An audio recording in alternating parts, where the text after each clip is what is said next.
দুনিয়ার মধ্যে আকাশে হাজারো তারকা ওঠে, তারকার কোনো দাম নাই, তারকার কোনো দাম নাই, তার আলোয় আলোকিত হয় না যতক্ষণ না পর্যন্ত আসমানের ভেতরে চাঁদ নামক আল্লাহ তাআলার একটা আলো না আসবে, তখন চাঁদের আলোর দ্বারা তারকাগুলো আলোয় আলোকিত হয়ে যাবে। আমার নবী হাদিসে বলেন, ফাদলুল আলিমি আলাল আবিদি কাফাদলি আলা আদনাকুম। দুনিয়ায় সবাই মূর্খ, এর মধ্যে থেকে যারা জানে তারা আমি নবীর মতো, আমি নবীর ওয়ারিস।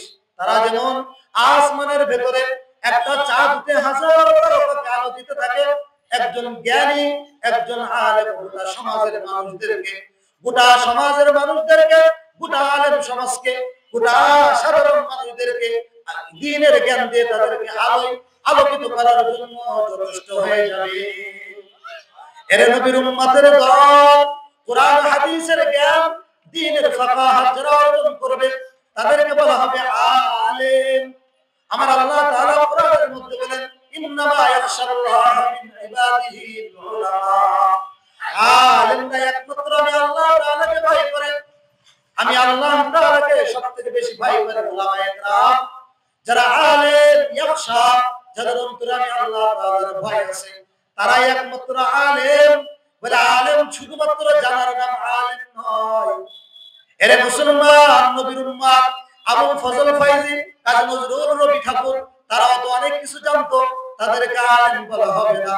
বলে আলেম যিনি হবেন আমার আল্লাহ তাআলা একটা বিষয় বলে দিলেন, ইয়াখশাল্লাহ, ইন্নামা ইয়াখশাল্লাহ মিন ইবাদিহিল উলামা। উলামায়ে কেরাম যারা হবে তাদের মধ্যে আল্লাহ তাআলার ভয় থাকবে। আল্লাহ তাআলার ভয় কেমন থাকবে? উলামায়ে কেরাম উদাহরণ দিয়ে বলেছেন, একটা আম গাছে যখন যত বেশি আম হবে, আমটা তেমন নোয়া যাবে, তত নত হবে, আম গাছটা তখন নিচের দিকে ঝুঁকে থাকবে। ঠিক তেমনি ভাবে একজন আলেমের মধ্যে যত বেশি ইলম থাকবে, তার মধ্যে তত আমল থাকবে। একজন আলেমের মধ্যে যত বেশি ইলম থাকবে, ওই আলেমের মধ্যে তত বেশি আমল থাকবে। আলেম জানে, জেনে জেনে আমল করে। আমার আল্লাহ তাআলা বলেন, যে বিষয় তুমি জানো না সে বিষয় জেনে জেনে আলেমদের থেকে জেনে জেনে আমল করো। আরে মুসলমান, নবীর উম্মত, লিয়াতাফাক্কাহু ফিদ্দীন, যারা দ্বীনের ফাকাহাত অর্জন করবে, দ্বীনের জ্ঞান অর্জন করে যারা, তাদের সমাজে আসবে, এসে তাদেরকে লিউযিরু কওমাহুম, তাদের এলাকাবাসীকে ভয় ভীতি প্রদর্শন করবে। তাদেরকে বলবে সুদ খাইলে জাহান্নামে যেতে হয়, জাহান্নামের আগুনে জ্বলতে হয়।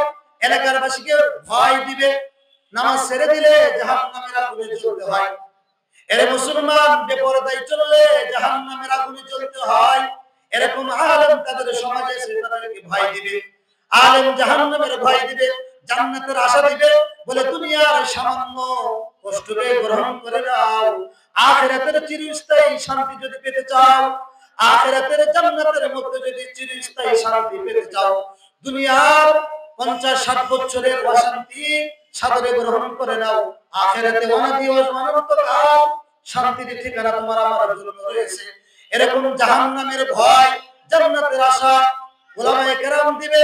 এর নাম হলো লিউযিরু কওমাহুম ইযা রাজাউ ইলাইহিম লাআল্লাহুম ইয়াহদারুন।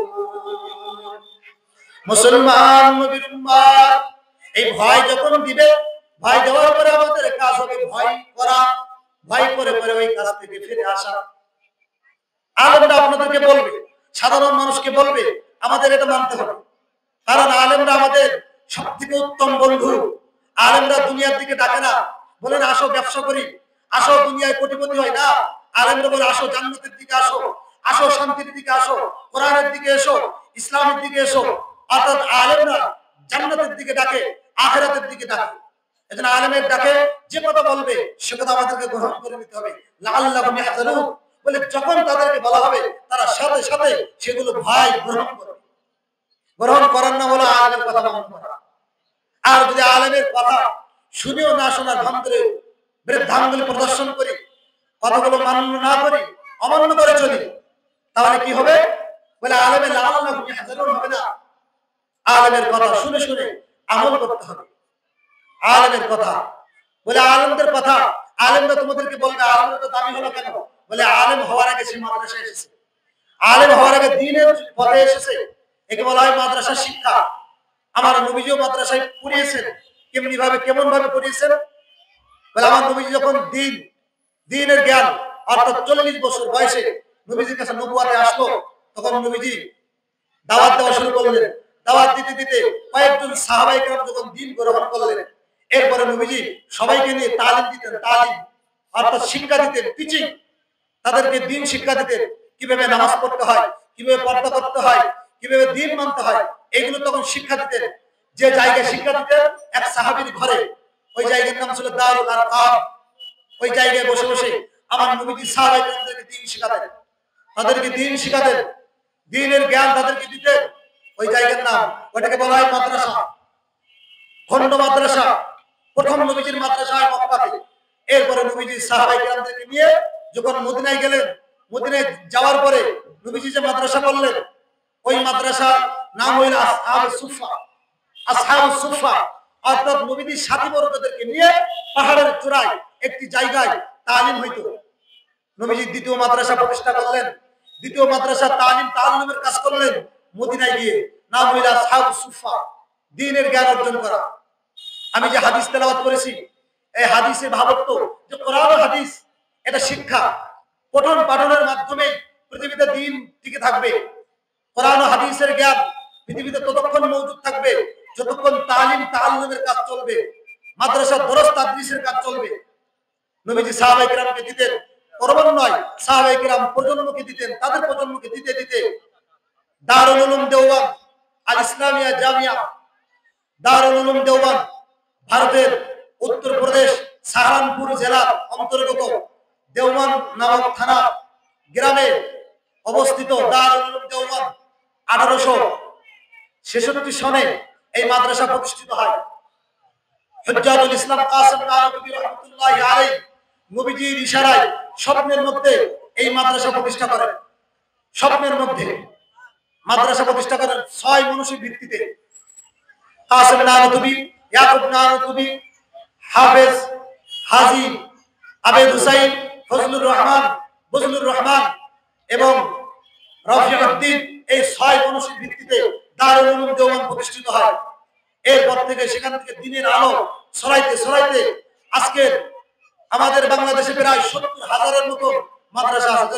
সুবহানাল্লাহ, 70,000 মতো মাদ্রাসা, দারুল উলুম দেওবন্দের শাখা, দারুল উলুম দেওবন্দের ফুরু। আজ বাংলাদেশে প্রায় 70,000, গোটা পৃথিবীতে দারুল উলুম দেওবন্দের খেদমত চলতেছে প্রায় 159 বছর যাবত। প্রায় 1.5 লক্ষ মতো মাদ্রাসা আছে পুরো ভারতবর্ষ, বাংলাদেশ, পাকিস্তান, অন্যান্য দেশে দারুল উলুম দেওবন্দের তত্ত্বাবধানে পরিচালিত হচ্ছে কওমি মাদ্রাসা, নুরানি হেফজখানাগুলো। তাদের অবদান বলে এখানে কি শেখানো হয়? এখানে কোরআন ও হাদিসের জ্ঞান প্র্যাকটিক্যাল শেখানো হয়। কারণ নবীজি হাদিসে বলেছেন কি, আমার দ্বীন ও ইলম, কোরআন ও হাদিসের জ্ঞান আমি তোমাদেরকে হাতে কলমে শিক্ষা দিয়ে গেলাম, হাতে কলমে শিক্ষা দিয়ে গেলাম। কেমনে? সাল্লু কামা রাআইতুমুনি উসাল্লি। যে এখানে থেকে শুধু নামাজের কথা বলেন না, বলছেন কি যে দ্বীনের যতগুলো আমল আছে তোমরা দেখে দেখে ইবাদত করো, দেখে দেখে কোরআন ও হাদিসের জ্ঞান শিখো, উলামায়ে কেরামকে দেখে দেখে শিখো, তাদের দেখে দেখে তোমরা কোরআন ও হাদিসের জ্ঞান শিখো। যদি শিখতে পারো তাহলে একমাত্র দ্বীনের সহিহ ইলম তোমার মধ্যে আসবে। দেখে দেখে, নিজে কিতাব পড়ে পড়ে ইলম শেখা যাবে না, আলেমদেরকে দেখে দেখে শিখতে হবে, আলেমদেরকে অনুসরণ করতে হবে। এজন্য আমার নবীজি বলেন কি যে আমি রেখে গেলাম উলামায়ে কেরামকে, আলেমদেরকে, আমি আমার যেরকম সাহাবায়ে কেরাম অনুসরণ করে তোমরা প্রজন্ম যারা আসবে তারাও সাহাবায়ে কেরামদেরকে অনুসরণ করবে, তাদের পরে যারা আসবে তাবিঈদেরকে অনুসরণ করবে। চলতে চলতে এক পর্যায়ে গিয়ে সাহাবী আসবে না, তাবিঈ আসবে না, তাবিঈও আসবে না, তারপরে পৃথিবীতে আসবে উলামায়ে কেরাম। উলামায়ে কেরামদেরকে দেখে দেখে যদি তোমরা অনুসরণ করতে পারো, কেমন যেন আমি নবীজিকে দেখে দেখে অনুসরণ করার সওয়াব পেয়ে যাবে। সুবহানাল্লাহ। এজন্য উলামায়ে কেরামকে দেখে দেখে, উলামায়ে কেরামদেরকে দেখে দেখে আমল করতে হবে, শিখতে হবে।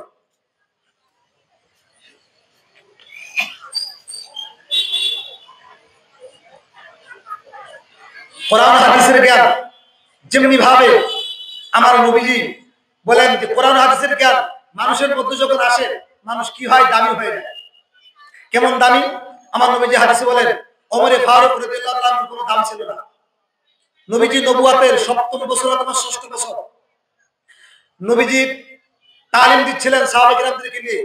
এমন তো অবস্থায় আবু লাহাব, আবু জাহাল তারা ঘোষণা দিছে, নবী মুহাম্মাদের গর্দান যদি কেউ আনতে পারো তাকে ১০০টা উট দেওয়া হবে। জোরে বলি নাউজুবিল্লাহ। বীর বাহাদুর হযরত ওমর ফারুক রাদিয়াল্লাহু তাআলা আনহু এই কথা শুনে রাজি হয়ে গেলেন। নবী মুহাম্মদকে ফয়সালা করে দেওয়ার জন্য, তাকে দুনিয়া থেকে বিদায় করে দেওয়ার জন্য চলতেছেন, ঘোড়ার পিঠে চলতেছেন। চলতে চলতে এরপরে কিছু দূর যেতে না যেতে আমার নবীজি দরবারের পূর্ব মুহূর্তে একজন সাহাবীর সাথে দেখা হয়, নাম হলো নুআইম রাদিয়াল্লাহু তাআলা আনহু।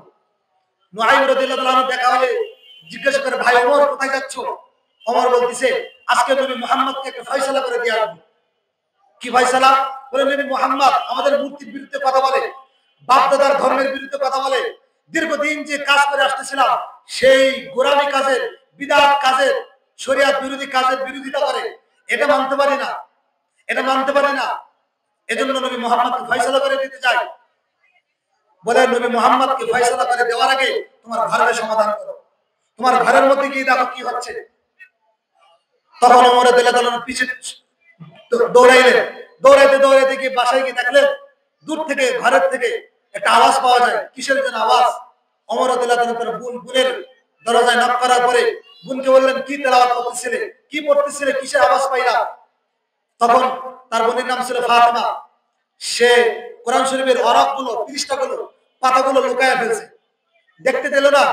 এরপরে অনেক জোরাজোরির পরে, আঘাত করার পরে বলল, ভাই তুমি যে জিনিসের আওয়াজ শুনছো ওটা যদি তুমি শুনতে চাও তাহলে তোমাকে পবিত্রতা অর্জন করতে হবে, গোসল করতে হবে। তখন নবীজির সাহাবী ওমর ফারুক, কেউ বলছেন গোসল করছে, গোসল না করে বসে আছেন। তার বোন ফাতেমা রাদিয়াল্লাহু তাআলা আনহা তিনি পাশে বসে বসে তার কোরআনের আয়াত শোনালেন। সূরাতুত তাহা, তাহা মা আনজালনা আলাইকাল কুরআনা লিতাশকা ইল্লা তাযকিরাতাল লিমান ইয়াখশা। একের পর এক আয়াতগুলো যখন নবীর সাহাবী ওমরের কাছে পড়তেছেন, ওমরের সামনে যখন তার বোন কোরআনের আয়াতগুলো বারবার পড়তেছে, ওমর চোখের পানি, অনায়াসে চোখের পানি ঝরঝর করে ঝরতেছে। ওমর কাঁদতে কাঁদতে এক পর্যায়ে গিয়ে বলে, বোন কার কাছ থেকে কোরআন শিখেছো? ওমরের ভেতরে একটা নূর ছিল, ওই নূরের ভেতরে আগুন জ্বালানোর কোনো কিছু ছিল না। বলে, একজন ব্যক্তি অন্ধ, সূর্যের আলো আছে, সূর্যের আলো আছে, তার চোখে দেখে না, ওরকম সূর্যের আলো তার কোনো লাভ নাই। আরেকজন ব্যক্তি চোখে দেখে, সূর্যের আলো নাই, ওরকম ব্যক্তির চোখ থেকে কোনো লাভ হবে না। প্রত্যেকটা মানুষের ভেতরে একটা অন্তর আছে, ওই অন্তরের কোনো দাম নাই, ওই অন্তরের কোনো দাম নাই যতক্ষণ পর্যন্ত কোরআনের নূর তার অন্তরে না লাগবে। ওমরের ভেতরে একটা অন্তর ছিল, আত্মা ছিল, ওই আত্মার ভেতরে যখন কোরআনের নূর, কোরআনের আলো, আল ইলমু নূরুন মিন ইলাহিন, কোরআনের ইলম হলো নূর। আমার নবীজি বলেন, কোরআনের ইলম হলো নূর। ইয়া আইয়ুহাল্লাযীনা আমানু ইন তাত্তাকুল্লাহ ইয়াজআল লাকুম ফুরকানা। কোরআনের ইলম হলো নূর। এই নূরটা যখন ওমরের দিলে যখন লাগলো, ওমর আলোয় আলোকিত হয়ে গেল। নূরুন আলা নূর, সুনাই সোহাগা, দুই নূর যখন ওমরের ভেতরে লাগলো তখন বলে, রে বোন তোমাকে বকা দিয়ে ভুল করেছি, কোরআনের আলো এত সুন্দর, কোরআনের বাণী কতই না সুন্দর, কোরআন যিনি তোমাকে শিখাইছে তিনি না জানি কত সুন্দর। আমার নবীজির দরবারে বসে বসে আল্লাহ তাআলার কাছে বলতেছেন, আল্লাহুম্মা আইজ্জাল ইসলাম বিআব্দি হাদাইনির রাজুলাইন ইলাইক, ওমর ইবনুল খাত্তাব আও বিআবি জাহলিন বিন হিশাম। আমার নবীজি মক্কায় বসে বসে, দারুল আরকামে বসে বসে দুইজনের জন্য দোয়া করতেছেন। আয় আল্লাহ, বীর বাহাদুর আছে দুইজন, একজন হলো ওমর, একজন হলো আবু জাহাল। এই দুইজনের মধ্য থেকে যাকে তুমি বেশি পছন্দ করো, বিয়া হাব্বি, তাকে তুমি দ্বীনের জন্য কবুল করে নাও। আমার নবীজির দোয়া কবুল হয়ে গেছে। এরপরে যখন ওমর বলে, বোন আমি নবী মুহাম্মদকে তো মারার জন্য যাইতেছিলাম, নবী মুহাম্মদকে মারবো না, নবী মুহাম্মদের দরবারে তরবারি ফেলায় দিয়ে দৌড়াইলেন। নবী মুহাম্মাদের দরবারে গিয়ে বলে, নবী আপনার কল্লা দেওয়ার জন্য এসেছিলাম কিছুক্ষণ আগে, এখন এসেছি নিজের কল্লাটা আপনার কাছে নত করে দিয়ে কালেমা পড়ে মুসলমান হওয়ার জন্য এসেছি।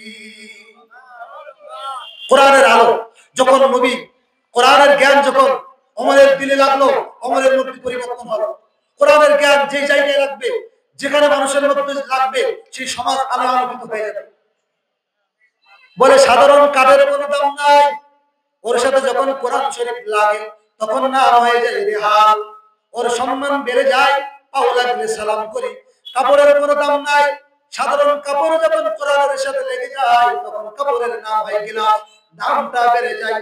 আমি সাধারণ মানুষের কোনো দাম নাই, আপনিও মানুষ, আমিও মানুষ, আপনিও মানুষ, সাধারণ আলেমরাও মানুষ, কিন্তু আপনার মধ্যে কোরআন না থাকার কারণে, আলেমের মধ্যে কোরআন থাকার কারণে যত দাম, আপনার দাম তত হবে না। কোরআনের জ্ঞান, কোরআনের ইলম যদি একজন আলেমের মধ্যে ঢোকার কারণে আল্লাহ তাআলার কাছে ওই আলেমের দাম বেড়ে যায়। কেমন দাম বাড়ে? আমার নবীজি বলেন, ইকাল লিসাহিবিল কুরআন ইকরা ওয়ারতাকি ফিদ দারাজাত ওয়ারাতিল কামা কুনতা তুরাতিলু ফিদ দুনিয়া ফাইন্না মানজিলাকা ইনদা আখিরি আয়াতিন। আমার নবীজি বলেন যে কোরআন শরীফ যারা মুখস্থ করবে, কোরআনের যারা হাফেজ হবে, কোরআনের যারা সব শব্দ মুখস্থ করে তাদেরকে বলা হয় হাফেজ কোরআন। আর যারা কোরআনের ব্যাখ্যা মুখস্থ করে তাদেরকে বলা হয় আলেমে কোরআন। হাফেজ কোরআন, আলেমে কোরআন, এই দুটো সমন্বয়। 3 নম্বর আরেকটা হবে আমিলে কোরআন। বলে হাফেজ হয়েছে কোনো দাম নাই, আলেম হয়েছে কোনো দাম নাই, এই 3 নম্বরে যেটা আছে আমিলে কোরআন। হাফেজ আলেম যদি আমল না করে, কোরআন হাদিসের উপর আমল না করে, ওরকম আলেমের দাম নাই। তাই বলছে আমিলে কোরআন, কোরআন হাদিসের উপর আমল করা, কোরআন হাদিসের উপর আমল করা। যদি হাফেজ আমল করতে পারে, শুধু কোরআনের শব্দ মুখস্থ করে, আয়াতগুলো মুখস্থ করে, তাদেরকে বলা হয় হাফেজ। কোরআনের মধ্যে ৬২৩৬টা আয়াত আছে। একজন হাফেজ সাহেব যখন ৬২৩৬টা আয়াত মুখস্থ করে, তখন আল্লাহ নবীজি বলেন কি, কিয়ামতের ময়দানে হাফেজ সাহেবকে বলা হবে, হাফেজ কোরআন আসো, আসো হাফেজ কোরআন, আমার সামনে আসো। দুনিয়াতে গভীর রাতে উঠে তোমার ওস্তাদকে কোরআন তেলাওয়াত করে শুনিয়েছো, দুনিয়াবাসীকে কোরআন তেলাওয়াত করে শুনিয়েছো। আজকে দুনিয়াবাসী শুনবে না, আজকের স্বয়ং কোরআনের মালিক, কোরআনের প্রভু, কোরআনের রব, কোরআনের মালিক কালামুল্লাহ, কোরআনের মালিক যিনি, আমি কোরআন নাযিল করেছি, ওই কোরআনের মালিক হলেন আমি আল্লাহ। আজকে আমি আল্লাহ তাআলাকে কোরআন শোনাও। আল্লাহ তাআলা স্বয়ং হাফেজ সাহেবকে আমাকে শোনাও। আল্লাহ যখন বলবে আমাকে শোনাও, তখন হাফেজ সাহেব কোরআন তেলাওয়াত করবে। করতে করতে কি হবে, কামা কামা নুনাজ্জিলু ফাইন্না মানজিলাকা ইনদা আখিরি আয়া। এক এক আয়াত পড়বে, এক এক মর্যাদা বাড়বে, মর্তবা বাড়বে। এক এক আয়াত পড়বে, হাফেজ সাহেবের এক এক মর্তবা বাড়বে। হাফেজ সাহেব যখন ৬২৩৬টা আয়াত পড়তে পারবে, ওই হাফেজ সাহেবের জন্য ৬২৩৬ তলা বিল্ডিং এর মালিক হবে। শুধু হাফেজ সাহেব কোরআনের আয়াতগুলো পড়ছে। কোন হাফেজ সাহেব? তাওয়া নবী হাদিসে বলছেন, মান ক্বারাআল কুরআন ফাস্তাযহারাহু ফাহাল্লা হালালা ওয়া হারামা হারামা আদখালাহু আল্লাহুল জান্নাহ ওয়া শাফাআহু ফি আশরাতিন মিন আহলি বাইতি ক্বাদ ওয়াজাবাত লাহুম নার। বলে ওই হাফেজ সাহেব হাফেজ হওয়ার পরে হালালকে হালাল মানছে, হারামকে হারাম মানছে, জায়েজকে জায়েজ মানছে, নাজায়েজকে নাজায়েজ মানছে, অর্থাৎ কোরআনের উপর আমল করছে। এরকম হাফেজ সাহেব। হাফেজ হওয়ার পরে আমল করে না, ওরকম হাফেজ সাহেবের কথা বলে না। যে হাফেজ সাহেব কোরআন পাওয়ার পরে কোরআনের উপর আমল করবে, ওরকম হাফেজ সাহেবের জন্য কি হবে, ৬২৩৬ তলা তো হবেই। আর একটা পুরস্কার দিবে কি, বলে তোমার আত্মীয় স্বজনের মধ্যে, তোমার আপনজনের মধ্যে যাদের জন্য জাহান্নাম অবধারিত, যাদের জন্য জাহান্নাম আমলনামা বাম হাতে পেয়েছে, আমলনামা বাম হাতে পেয়ে জাহান্নাম অবধারিত, ওরকম তোমার আপনজনদের মধ্যে, তোমার পরিচিত মধ্যদের মধ্যে থেকে তুমি তাদেরকে ডেকে আমার কাছে আনো। আমার কাছে আনার পরে এরকম জাহান্নামীদেরকে আমি আমার কাছে আনার পরে সুপারিশ করো। এরকম 10 জন ব্যক্তিকে একজন হাফেজ সাহেব 10 জন জাহান্নামীকে সুপারিশ করে জান্নাতে নেওয়ার অধিকারী দিবেন আল্লাহ। সুবহানাল্লাহ। হালালকে হালাল মানছে, হারামকে হারাম মানছে, এরকম হাফেজ সাহেব।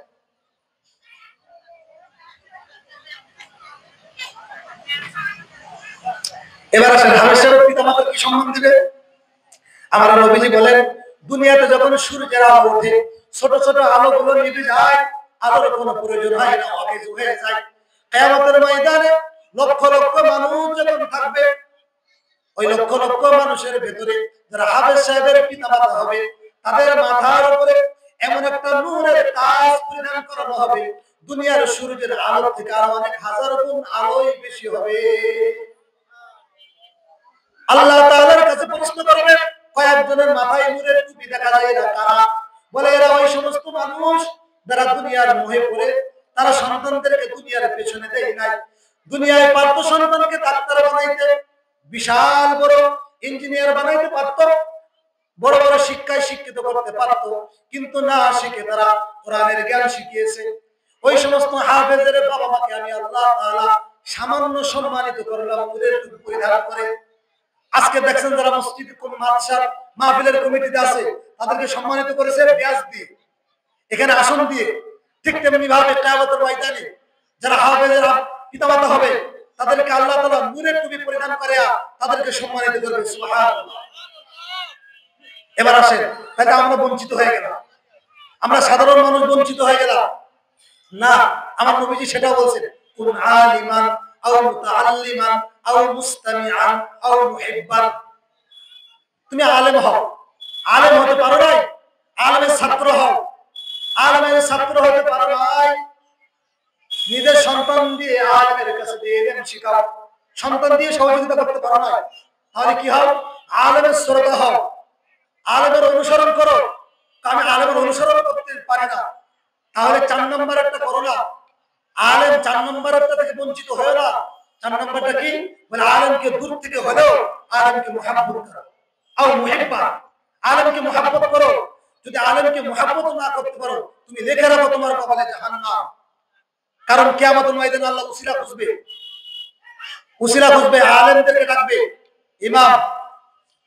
একজন ইমাম বলছেন কি, ইমাম গাজালি রাহমাতুল্লাহ আলাইহি, বলে কেউ জান্নাতে যাবে না, একজন জান্নাতে যাবে, তারা হলো আলেম। বলে আলেমও জান্নাতে যাবে না, যে আলেম কোরআন হাদিসে সহিহ আমল করে ওই আলেম। বলে ওই আলেমও জান্নাতে যাবে না, যে আলেমের তাকওয়া নেই বরং তাকওয়া আছে, ওই আলেম জান্নাতে যাবে। বলে ওই আলেমও জান্নাতে যাবে না। সর্বশেষ বলেন, আল্লাহ তাআলা তাকওয়া পাওয়ার পরে আল্লাহ তাআলার পক্ষ থেকে যিনি খাস রহমত পাবেন, সেই ব্যক্তি জান্নাতে যাবে। সুবহানাল্লাহ। তাহলে আল্লাহ তাআলার মুহাব্বতের মধ্য দিয়ে, আল্লাহ তাআলার মুহাব্বতের মধ্য দিয়ে আমাদেরকে আলেম হাফেজদেরকে মুহাব্বত করতে হবে। আমাদের দেশের বড় একজন আলেম ছিলেন, তার নাম ছিল শেখুল হাদিস আল্লামা আজিজুল হক রাহমাতুল্লাহি আলাইহি। অনেকে নাম শুনছেন। ওনার কাছে জিজ্ঞাসা করা হলো, সাধারণ মানুষের উপায় কি? নবীজি বললেন, খায়রুকুম মান তাআল্লামাল কুরআন ওয়া আল্লামা। যারা কোরআন শিখবে এবং শিখাবে তারাই একমাত্র আল্লাহ তাআলার কাছে দামি। তাহলে মাঝখানের লোকজন তো বাদ গেল। তখন আমার নবীজির এই হাদিসটাকে সুন্দর ব্যাখ্যা দিয়ে শেখুল হাদিস সাহেব তিনি বলেন কি, যারা হাফেজ আলেম এই দুই শ্রেণীর ব্যক্তিদেরকে, উস্তাদ ছাত্রদেরকে খেদমত করবে, তাদের যারা আলেম হবে তারাও এই হাদিসের অন্তর্ভুক্ত। সুবহানাল্লাহ। যারা পড়াবে, খায়রুকুম মান তাআল্লামাল কুরআন ওয়া আল্লামা, যারা শিখেন এবং শেখান, এই দুই শ্রেণীর ব্যক্তি আল্লাহ তাআলার কাছে দামি। এবং এই দুই শ্রেণীর ব্যক্তি যারা খাদেম হবে, টাকা, সময়, শ্রম, বুদ্ধি, খাবার সব দিয়ে যারা সহযোগিতা করবে, ওই সমস্ত ব্যক্তিরাও খায়রুকুম মান তাআল্লামাল কুরআনের অন্তর্ভুক্ত। কত সুন্দর। বলে আমরা মাদ্রাসায় শিখি, এই শিক্ষার কি কোনো ভ্যালু আছে, কোনো দাম আছে? দুনিয়ায় যারা শিক্ষায় শিক্ষিত হয়, তাদের শিক্ষার শেষ খুঁজে পাওয়া যায় না, তাদের শিক্ষার শেষ খুঁজে পাওয়া যায় না। শিক্ষার শেষ খুঁজলে পাওয়া যাবে মূর্খ। কেমন মূর্খ? বলে পৃথিবীতে আমার নবীজির যুগের আসার আগে বা পরে পৃথিবীতে মাস্টার্স নামে কোনো ক্লাস ছিল না। তাহলে মাস্টার যিনি পড়ছেন তিনি তার আগের ব্যক্তির কাছে পড়ছেন, তারপরে যে ব্যক্তি তার আগের ক্লাসে পড়ছেন, মানে যিনি যে ক্লাস আর ক্লাস আবিষ্কার করেছে, অর্থাৎ মানুষ আবিষ্কার করেছে, তাকে বলা হয় জেনারেল শিক্ষা। এটা কোরআন হাদিসের শিক্ষা না, জেনারেল শিক্ষা। যে শিক্ষার নিছক দুনিয়ার সাথে সম্পৃক্ত, এটাকে বলা হয় জেনারেল শিক্ষা। আর আমরা যে শিক্ষাটা শিখি কোরআন হাদিসের জ্ঞান, এই শিক্ষা একমাত্র আল্লাহ তাআলা। সুবহানাল্লাহ। কেমন? আমি একটা ছোট্ট প্রমাণ দিচ্ছি। কোরআন হাদিসের জ্ঞান আমরা যারা শিখি, আমাদের মন এজন্য প্রফুল্ল থাকে, মনে বল থাকে যে আমাদের দুনিয়া শিক্ষা না, আল্লাহর প্রেরিত, আল্লাহ তাআলার পক্ষ থেকে আমাদের জন্য এসেছে সেই শিক্ষা। কেমন? আমি কোরআন হাদিসের জ্ঞান শিখছি আমার উস্তাদের কাছ থেকে। আমার উস্তাদের নাম নিয়ামতুল্লাহ আজমি দারুল দেওবন্দের দীর্ঘ 60 বছরের মুহাদ্দিস নিয়ামতুল্লাহ আজমি দাওয়াত বারাকাতুহুল আলিয়া। তিনি তার কোরআন হাদিসের জ্ঞান শিখছেন সৈয়দ হুসাইন আহমদ মাদানী রাহমাতুল্লাহ আলাইহির কাছ থেকে। তিনি কোরআন হাদিসের জ্ঞান শিখছেন তার উস্তাদ শাইখুল হিন্দ মাহমুদ হাসান দেওবন্দি রাহমাতুল্লাহ আলাইহির কাছ থেকে। তিনি তার কোরআন হাদিসের জ্ঞান শিখছেন তেনার উস্তাদ হুজ্জাতুল ইসলাম কাসিম নানবী রাহমাতুল্লাহ আলাইহির কাছ থেকে। তিনি তার কোরআন হাদিসের জ্ঞান শিখছেন তার উস্তাদ শাহ আব্দুল গনি মুজাদ্দিদ রাহমাতুল্লাহ আলাইহির কাছ থেকে। তিনি তার কোরআন হাদিসের সমস্ত জ্ঞান শিখছেন শাহ ইসহাক দেহলভী রাহমাতুল্লাহ আলাইহির কাছ থেকে। তিনি তার কোরআন হাদিসের জ্ঞান শিখছেন তার উস্তাদ শাহ আব্দুল আজিজ দেহলভী রাহমাতুল্লাহ আলাইহির কাছ থেকে। তিনি তার কোরআন হাদিসের জ্ঞান শিখছেন তার উস্তাদ মুসনাদুল হিন্দ শাহ ওলিউল্লাহ মুহাদ্দিস দেহলভী রাহমাতুল্লাহ আলাইহির কাছ থেকে। তিনি তার কোরআন হাদিসের জ্ঞান শিখছেন তার উস্তাদ আবু তাহের কুরদি রাহমাতুল্লাহ আলাইহির কাছ থেকে। তিনি তার জ্ঞান কোরআন হাদিসের জ্ঞান শিখছেন তার উস্তাদ ইব্রাহিম কুরদি রাহমাতুল্লাহ আলাইহির কাছ থেকে। তিনি তার কোরআন হাদিসের জ্ঞান শিখছেন তার উস্তাদ সৈয়দ আহমদ রাহমাতুল্লাহ আলাইহির কাছ থেকে। তিনি তার কোরআন হাদিসের জ্ঞান শিখছেন তার উস্তাদ সৈয়দ আহমদ রাহমাতুল্লাহ আলাইহির কাছ থেকে। তিনি তার কোরআন হাদিসের জ্ঞান শিখছেন তার উস্তাদ ইব্রাহিম কুরদি রাহমাতুল্লাহর কাছ থেকে। তিনি তার কোরআন হাদিসের জ্ঞান শিখছেন শাইখ সিরাজউদ্দিন রাহমাতুল্লাহর কাছ থেকে। তিনি তার কোরআন হাদিসের জ্ঞান শিখছেন তার উস্তাদ শাইখ হাফেজ ইবনে হাজার আসকালানী রাহমাতুল্লাহর কাছ থেকে। তিনি তার কোরআন হাদিসের জ্ঞান শিখছেন জয়নুদ্দিন রাহমাতুল্লাহর কাছ থেকে। তিনি তার কোরআন হাদিসের জ্ঞান শিখছেন তার উস্তাদ শেখ সিরাজউদ্দিন রাহমাতুল্লাহর কাছ থেকে। তিনি তার কোরআন হাদিসের জ্ঞান শিখছেন তার উস্তাদ জয়নুদ্দিন ইব্রাহিম তানুখী রাহমাতুল্লাহর কাছ থেকে। তিনি তার কোরআন হাদিসের জ্ঞান শিখছেন শাইখ আবুল হক রাহমাতুল্লাহর কাছ থেকে। তিনি তার কোরআন হাদিসের জ্ঞান শিখছেন আবুল হাসান রাহমাতুল্লাহর কাছ থেকে। তিনি তার কোরআন হাদিসের জ্ঞান শিখছেন আবু মুহাম্মদ রাহমাতুল্লাহর কাছ থেকে। তিনি তার কোরআন হাদিসের জ্ঞান শিখছেন তার উস্তাদ আবু আব্দুল্লাহ রাহমাতুল্লাহর কাছ থেকে। তিনি তার কোরআন হাদিসের জ্ঞান শিখছেন তার উস্তাদ তার শাইখ হাফিজুল হুজ্জা আমিরুল মুমিনিন ফিল হাদিস আবু আব্দুল্লাহ মুহাম্মদ ইবনে ইসমাঈল ইবনে ইব্রাহিম আল-জুফি ইমামি ইমাম বুখারী রাহমাতুল্লাহর কাছ থেকে। তিনি তার কোরআন হাদিসের জ্ঞান শিখছেন তার উস্তাদ মুহাম্মদ আশ-শাইবানী রাহমাতুল্লাহর কাছ থেকে। তিনি তার কোরআন হাদিসের জ্ঞান শিখছেন তার উস্তাদ কাজীউল কুযা ইমাম আবু ইউসুফ রাহমাতুল্লাহর কাছ থেকে। তিনি তার কোরআন হাদিসের জ্ঞান শিখছেন ইমামুদ দুনিয়া ইমামুল ফিকহ ইমামুল কুল ইমামুদ দুনিয়া ইমাম আযম নুরমান ইবনে সাবির ইমাম আযম আবু হানিফা রাহমাতুল্লাহর কাছ থেকে। তিনি তার কোরআন হাদিসের জ্ঞান শিখছেন তার উস্তাদ শাইখ আহমদ রাহমাতুল্লাহর কাছ থেকে। তিনি তার কোরআন হাদিসের জ্ঞান শিখছেন তার উস্তাদ ইব্রাহিম নাখি রাহমাতুল্লাহর কাছ থেকে। তিনি তার কোরআন হাদিসের জ্ঞান শিখছেন হযরত আল-কারম রাহমাতুল্লাহর কাছ থেকে। তিনি তার কোরআন হাদিসের জ্ঞান শিখছেন তার উস্তাদ তার শাইখ আব্দুল্লাহ ইবনে মাসউদ রাদিয়াল্লাহু তাআলার কাছ থেকে।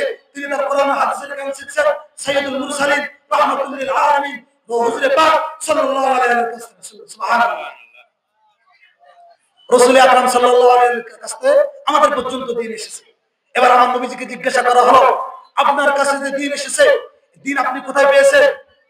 নবীজি বললেন, আল্লামানি রাব্বি ফাহসানা তা'লিমি, আমার উস্তাদ স্বয়ং আল্লাহ তাআলা। সুবহানাল্লাহ। কোরআন হাদিসের জ্ঞান আল্লাহ তাআলার পক্ষ থেকে নবীজির কাছে এসেছে, তার ধারাবাহিকতায় ক্রমান্বয়ে আমাদের পর্যন্ত এসেছে। এজন্য কোরআন হাদিসের জ্ঞান হলো ওহীর শিক্ষা। আল্লামানি রাব্বি ফাহসানা তা'লিমি, ইকরা বিসমি রাব্বিকাল্লাযী খালাক, খালাকাল ইনসানা মিন আলাক। আল্লাহ তাআলার পক্ষ থেকে এসেছে। ফাসআলু আহলায যিকরি ইন কুনতুম লা তা'লামুন ফালাউলা নাফারা মিন কুল্লি ফিরকা তা'iফাতুন লিয়াতাফাক্কাহু ফিদ-দীন। কোরআন হাদিসের জ্ঞান, দ্বীন ও ইসলামের জ্ঞান আল্লাহ তাআলার পক্ষ থেকে এসেছে। এই জ্ঞান যারা পাবে তারা বড় ভাগ্যবান। তারা ওহীর জ্ঞান শিখছে, তারা দুনিয়ার কোনো সাধারণ জ্ঞান শিখে নাই। দুনিয়ার সাধারণ জ্ঞান শিখলে দুনিয়া অর্জিত হবে, কোরআন হাদিসের জ্ঞান শিখলে দুনিয়া অর্জিত হোক আর না হোক আখিরাত ঠিক থাকবে। কোরআন হাদিসের জ্ঞান, এজন্য কোরআন হাদিসের জ্ঞান আপনার সন্তানকে কোরআন হাদিসের জ্ঞান শিক্ষা দেওয়ার জন্য, কোরআন হাদিসে পড়ানোর জন্য আপনাদের উদ্যোগে, এলাকাবাসীর উদ্যোগে একটি মাদ্রাসা হয়েছে, হিফজখানা দারুল উলুম দেওবন্দ। এর একটি শাখা, এর একটি বীজ, এর একটি ফুরু আমাদের এই দেরুলি গ্রাম পর্যন্ত এসেছে।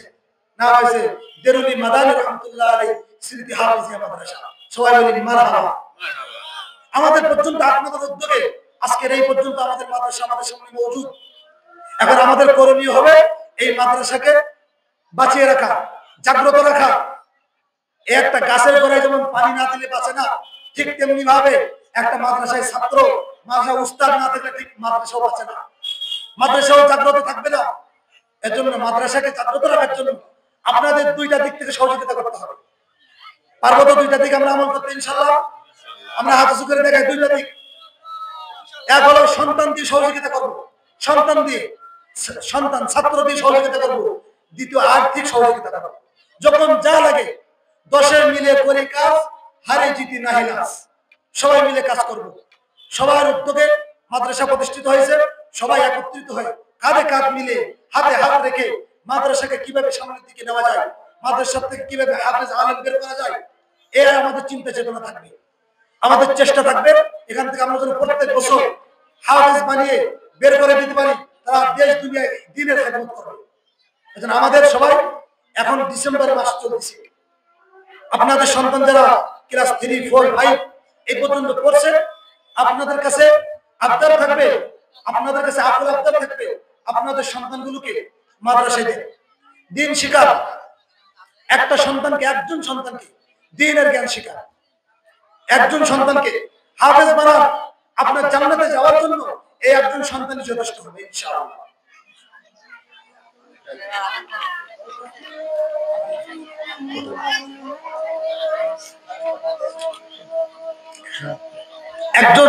একজনকে যদি আপনারা আলেম বানাতে পারেন, হাফেজ বানাতে পারেন, এটাই আপনার নাজাতের ওসিলা হবে, এটাই আপনার নাজাতের ওসিলা হবে।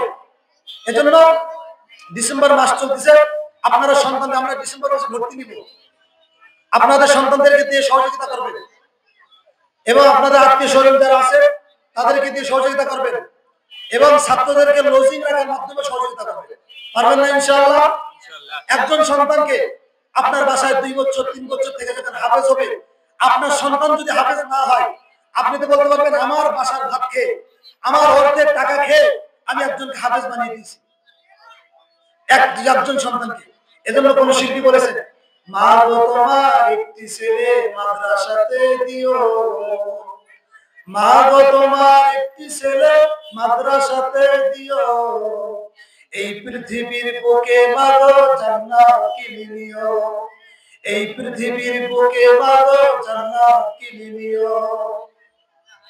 একটি হরফ পড়লে মা গো 10টি নেকি হয়, একটি হরফ পড়লে মা গো 10টি নেকি হয়, পিতা মাতার আমলনামায় অর্ধেক চলে যায়, পিতা মাতার আমলনামায় অর্ধেক চলে যায়। এমন সুযোগ আর পাবে না ভেবে তুমি দেখো, মা গো তোমার একটি ছেলে মাদ্রাসাতে দিও, এই পৃথিবীর বুকে মা গো জান্নাত কিনে দিও। একটা সন্তানকে যদি দিলেন, এই সন্তান হবে আপনার নাজাতের উসিলা, এই সন্তান হবে আপনার মুক্তির কারণ। এই কোরআনের উসিলায় আমার নবী হাদিসে কি বলেন, হযরত জাবের রাদিয়াল্লাহু তাআলা বর্ণিত, আল কুরআন মুশাফফাউন ওয়া মাহিলুল মুসাদ্দাকুন, যে কোরআনের যারা খাদেম হবে, কোরআনের যারা সহযোগিতা হবে, এই কোরআন কিয়ামতের দিন তাদেরকে সুপারিশ করবে, তাদেরকে সুপারিশ করবে, তাদেরকে সুপারিশ করে করে, তাদেরকে এক একজন করে সুপারিশ করে করে, কোরআনের খাদেমদেরকে সুপারিশ করে, কোরআনের সহযোগীদেরকে সুপারিশ করে। আল্লাহ তাআলা বলবে, এদের উসিলা খুঁজো, দেখো কোনদিন কোন মাদ্রাসার সাথে লেগেছিল কিনা, কোন হাফেজের খেদমত করছে কিনা, কোনদিন কোন মাদ্রাসার খেদমত করছে কিনা, দ্বীনে কোন খেদমত করছে কিনা। যদি এরকম খেদমত করে থাকে, তাহলে এই খেদমতের উসিলা করে তাকে নাজাতের ব্যবস্থা করে দাও। সুবহানাল্লাহ। এজন্য কোরআনের খাদেম হও। আল্লাহ তাআলা আমাদেরকে সবাইকে কোরআনের খাদেম হওয়ার তৌফিক দান করুন। সকলে বলি আমিন। যে কথাগুলো বললাম আল্লাহ তাআলা সহি কথাগুলো আমাদেরকে আমল করার তৌফিক দান করুন। আমাদের দাওয়াতি মেহমানগণ নামাজের পরে বয়ান করবেন। আমরা যারা বাসা বাড়িতে বসে আছি, বিভিন্ন জায়গায় বসে আছি, আমরা সকলেই নামাজের পরে মাহফিল ময়দানে চলে আসব। এখানে ওলামায়ে কেরাম বয়ান করবেন, আমরা সকলেই বসে যাব, বসে থাকবো এবং নামাজের পর পরে আমাদের মাদ্রাসার ছাত্ররা জানাজার নামাজ প্রদর্শনী হিসেবে দেখাবে, আমরা সবাই দেখবো ইনশাআল্লাহ। এজন্য এখনই ইশার আযান হবে, 7টা 20-এ ইশার জামাত হবে, নামাজের পরে আমরা মাহফিল ময়দানে চলে